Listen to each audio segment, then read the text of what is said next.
Assalamualaikum warahmatullahi wabarakatuh. Semangat pagi. Perkenalkan, nama saya Dayat Wiranta. Saya adalah Erickson Professional Coach. Ibu bapak, para pemerhati, khususnya untuk para pejabat di lingkungan Kabupaten Cirebon. Pada kesempatan ini saya akan memaparkan tentang konseptual framework pembimbingan di tempat kerja. Untuk memahami hal tersebut, saya akan coba bahas ke dalam 3 pokok bahasan. Pertama, saya akan membahas tujuan. Kedua, akan membahas tentang metode dan karakteristik. Dan ketiga, saya akan menyampaikan tentang prinsip, dasar, dan implementasi terkait dengan pembimbingan di tempat kerja. Ibu bapak, para pemerhati yang terhormati, pertama kita akan membahas tujuan. Sebagaimana kita pahami bahwa tujuan pembimbingan di tempat kerja adalah menekankan tentang pentingnya menciptakan atau membangun lingkungan yang mendukung, yang kondusif, kemudian yang kolaboratif dan kolegial, untuk menciptakan budaya bertanya ataupun inquiry, dan budaya memberitahu ataupun advocacy, dan budaya untuk merefleksi ataupun untuk selalu mengevaluasi capaian kinerja. Dan hal ini memungkinkan pimpinan ataupun atasan dan bawahan untuk mengambil tanggung jawab dalam mengembangkan pembelajaran di tempat kerja. Untuk menerapkan pembimbingan di tempat kerja, pada dasarnya banyak cara, banyak metode yang bisa kita lakukan. Di antaranya kita bisa melakukan dengan pendekatan coaching, mentoring, consulting, counseling, training, dan banyak-banyak lagi. Untuk kesempatan ini, saya akan membahas ada 3 hal. Pertama, akan membahas tentang metode coaching, mentoring, dan consulting. Peningkatan coaching, mentoring, consulting di tempat kerja pada dasarnya bisa menggunakan 3 pendekatan. Pertama adalah menggunakan apa yang kita sebut dengan eksekutif, coach, mentor, konsultan dari luar organisasi. Yang keduanya, kita menggunakan coach, mentor, konsultan spesialis dari dalam organisasi, kalau memang sudah ada, sudah dipersiapkan. Dan yang ketiga adalah kita menciptakan budaya coaching, mentoring, dan consulting, apa yang kita sebut dengan gaya manajemen, di mana dikenal sebagai atasan akan berperan sebagai coach, mentor, dan konsultan. Karakteristik. Nah, kita akan bahas yang kedua, bahwa untuk bisa menjadi coach, mentor, dan konsultan yang profesional, kita harus memahami karakteristik daripada masing-masing. Apa itu coach, mentor, ataupun juga consulting. Sebab efektivitas setiap intervensi coaching, mentoring, ataupun consulting ini sangat ditentukan oleh kompetensi daripada coach, mentor, dan konsultan. Dalam arti sangat ditentukan oleh pemahaman kita terhadap ketiga hal tersebut. Sebagai contoh, International Coach Federation mengisyaratkan bahwa untuk menjadi seorang coach yang kompeten itu harus ada 11 kompetensi dipenuhi. Ya, dan ke-11 kompetensi tadi digabung ke dalam 3 kelompok. Kelompok pertama yang disebut dengan building co-creative partnership, yaitu membangun kemitraan bersama yang kreatif. Dan untuk itu ada 3 komponen. Kemudian yang kedua adalah kemampuan untuk memprovoking new awareness, membangun kesadaran baru. Itu ada ada 5 kompetensi, ya. Dan yang terakhir adalah kemampuan untuk memfacilitating accountable action. Itu ada 3.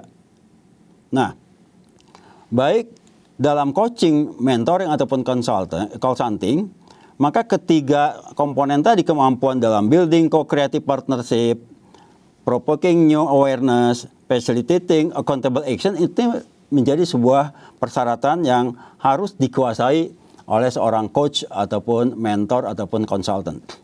Nah, untuk itu, untuk bisa memahami daripada coach, mentor, dan consulting supaya kita tidak salah berperan, maka paling tidak kita harus memahami pengertian dari masing-masing. Ya. Dan mungkin untuk pengertian ini Ibu Bapak bisa baca ya, banyak referensi untuk itu. Kira-kira Ibu Bapak lebih cocok yang mana. Tapi yang pasti kita juga perlu memahami aspek-aspek yang ada di dalam komponen coaching, mentoring ataupun juga consulting. Sebab komponen ataupun aspek-aspek tadi yang membedakan bagaimana praktek coaching, bagaimana praktek consulting, dan bagaimana praktek mentoring. Misalnya terkait dengan tujuan. Mungkin berbeda antara tujuan coaching, mentoring, dan counseling. Ya. Kemudian juga terkait dengan peran. Ya. Peran kita sebagai coach, mentor, dan consulting ini berbeda. Kemudian juga bagaimana proses hubungan ya, dalam konteks kita berkomunikasinya. Termasuk juga terkait dengan proses step by step-nya ini berbeda. Ya. Kemudian juga mungkin dari durasi waktu.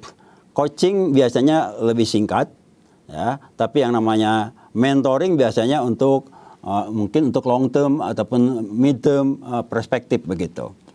Sedangkan untuk fokusnya ini juga berbeda-beda. Ya, kalau kemudian alat-alat yang dipakai ini berbeda. Kemudian juga focal concern. Nah, focal concernnya juga ini berbeda, ya. Jadi nanti mungkin bisa dilihat. Kemudian juga kalau kita misalnya tujuan, nah seperti tujuan. Kalau kita tujuannya misalnya mau dari orang tidak tahu menjadi tahu, sebaiknya kita menggunakan pendekatan mentoring. Tapi kalau orang sudah tahu dan kita ingin orang itu menjadi lebih tahu, maka kita harus melakukan pendekatan coaching misalnya. Nah, di sini Ibu Bapak, jadi kalau kita sudah memahami aspek-aspek daripada coaching, mentoring, consulting, ataupun kita memahami tadi persamaan dan perbedaannya, maka sudah barang tentu diharapkan kita tidak salah dalam berperan.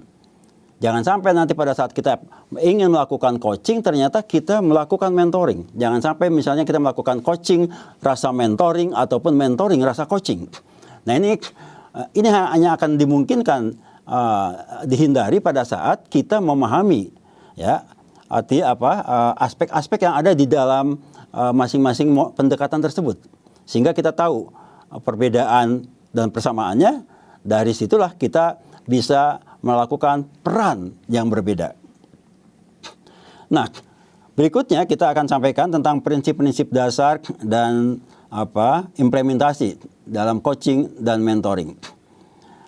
Secara prinsip dasar, coaching, mentoring, ataupun consulting ini dibedakan atas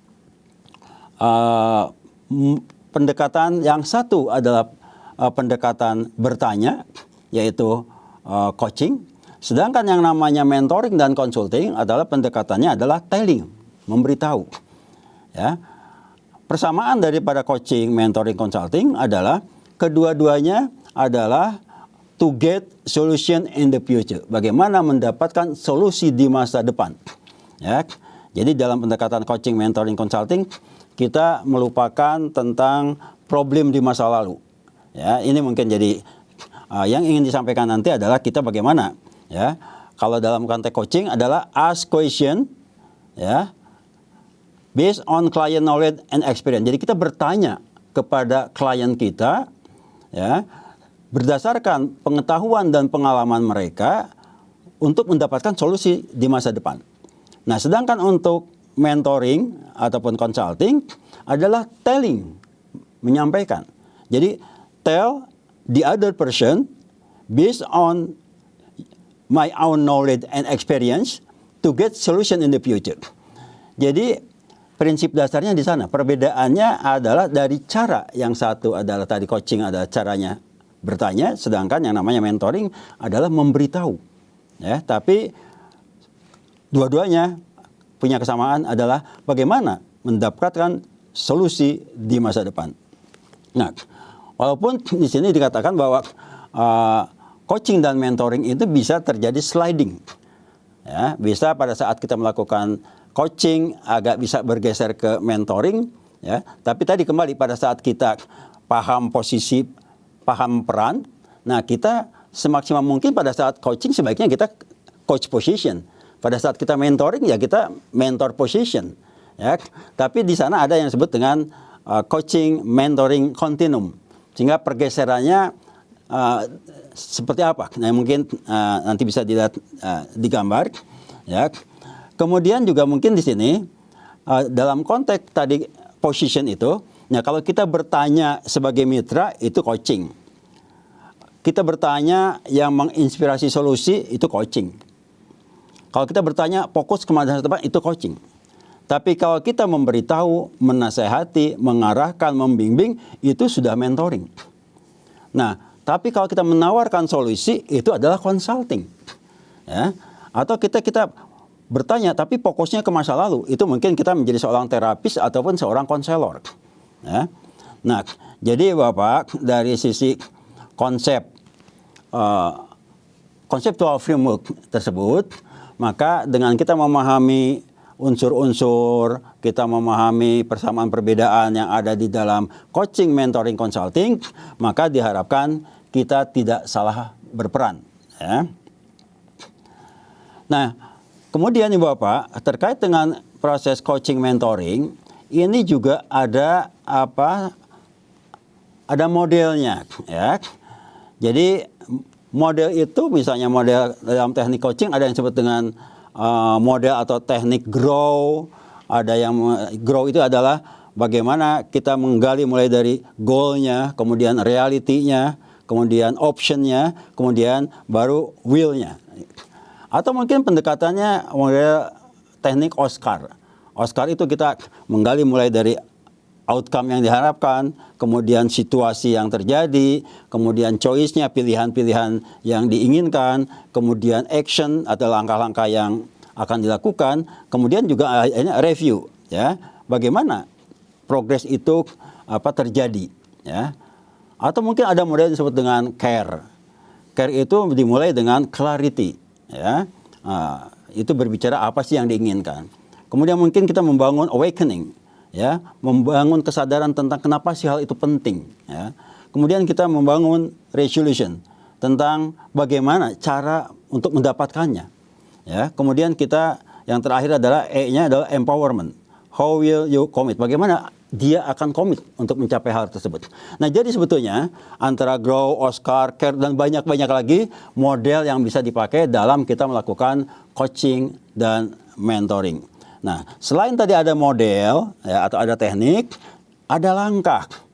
Ya, selain ada langkah, di sini juga nanti ada tools, ada alat-alat yang dipakai.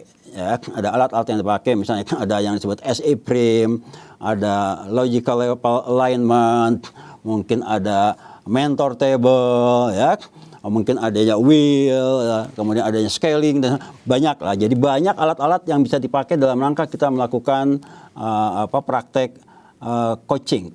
Tapi yang pasti praktek dasar baik coaching, mentoring, consulting yang harus dipegang oleh ibu bapak ataupun rekan-rekan, pertama adalah kemampuan mendengar dan meminta penjelasan.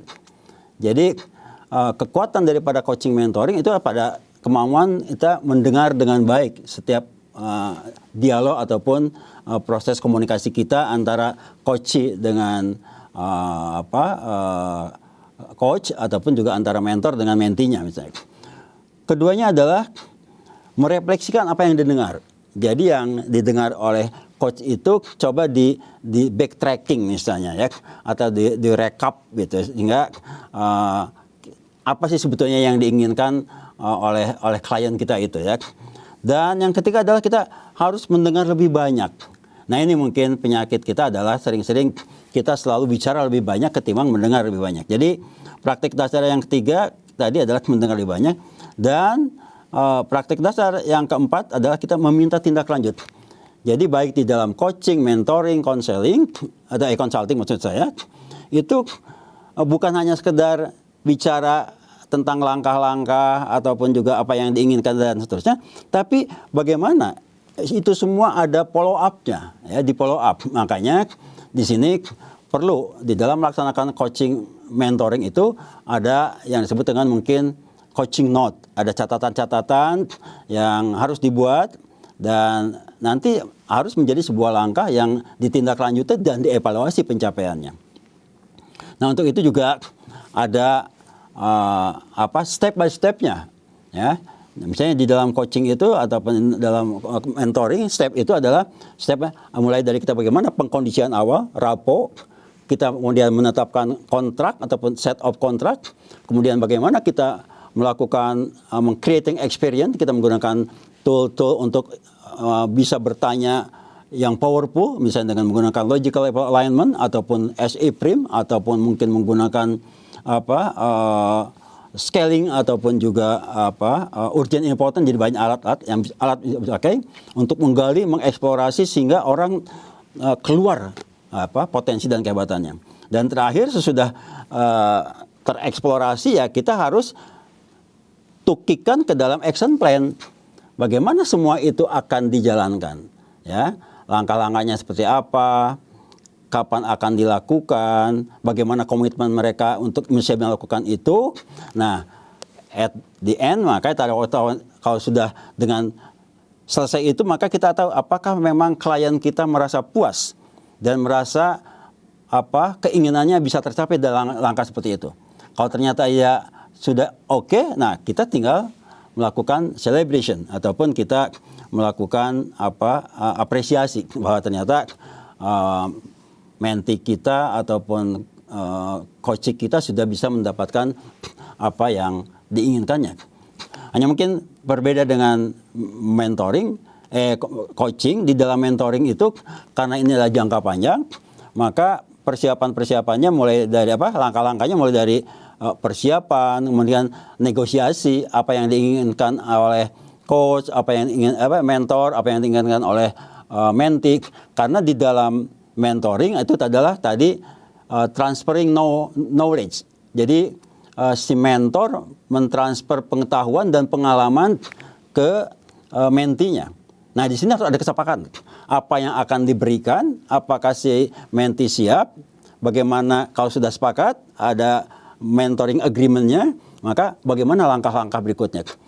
Kapan, bagaimana cara penyampaian pengalaman ataupun juga pengetahuan tersebut, berapa lama durasinya itu akan dilakukan, berapa lama sesi akan dilakukan untuk pertemuan, apakah mingguan, bulanan, dan sebagainya, sehingga apa yang ingin disampaikan, apa yang ingin dilatihkan, apa yang ingin diwariskan katakanlah gitu oleh mentor kepada mentee itu nanti di akhir dievaluasi hingga si mentor bisa mengapprove bahwa oke, masalah-masalah ataupun kehebatan saya ini sudah semuanya disampaikan ke mentee-nya, ya.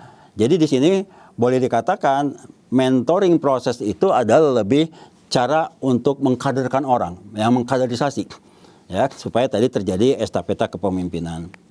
Nah sudah barang tentu di dalam perjalanan itu semua, baik dalam konteks coaching, mentoring, consulting, akan ada manfaat-manfaat yang bisa diperoleh. Misalnya manfaat yang diterima oleh coach ataupun juga coach, yang diterima oleh mentor ataupun juga mentee, dan tidak kalah penting pasti juga akan ada manfaat dan keluaran-keluaran yang bisa diperoleh untuk organisasi. Jadi itulah mungkin Ibu Bapak yang ingin saya sampaikan dalam kesempatan ini. Jadi dalam konteks conceptual framework itu adalah kita bisa memahami perbedaan-perbedaannya, persamaan-persamaannya, ada aspek-aspek sehingga at the end kita tidak salah berperan. ya, sehingga kita bisa menghindari kita nge-coach tapi ternyata prakteknya adalah mentoring atau sebaliknya. Saya kira demikian. Terima kasih atas perhatiannya. Wassalamualaikum warahmatullahi wabarakatuh.